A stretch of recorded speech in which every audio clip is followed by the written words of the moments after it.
समर्थ रामदासांनी इसवी सन 1644 कृष्णातीरी आल्यानंतर पंचवटीच्या राम उपासकांना पत्र लिहिले होते.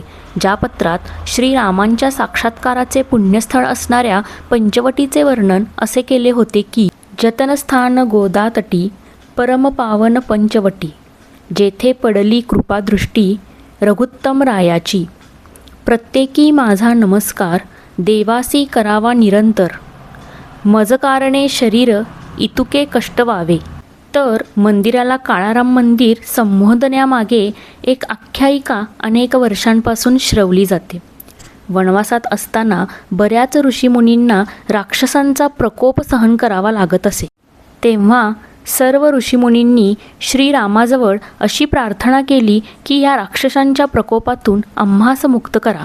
तर ह्या प्रार्थनेला उत्तर म्हणून श्रीरामांनी कृष्णरूप धारण करून राक्षसांचा नायनाट केला. आणि म्हणूनच काळाराम मंदिरात श्रीराम, सीता, लक्ष्मण हे काळ्या पाषाणापासून बनवलेल्या मूर्तीत विराजमान आहेत.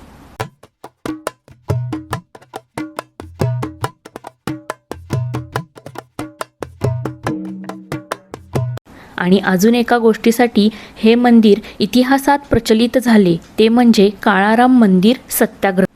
2 मार्च 1930 रोजी डॉक्टर बाबासाहेब आंबेडकर यांच्या नेतृत्वाखाली नाशिक शहरातील अस्पृश्यांच्या काळाराम मंदिरामध्ये प्रवेशासाठी सत्याग्रह झाला होता. चला तर मग इथून पुढची सगळी जी काही माहिती आहे ह्या मंदिराविषयी ते आपले जे काही गाईड आहेत जोशी काका ते आपल्याला सांगतील.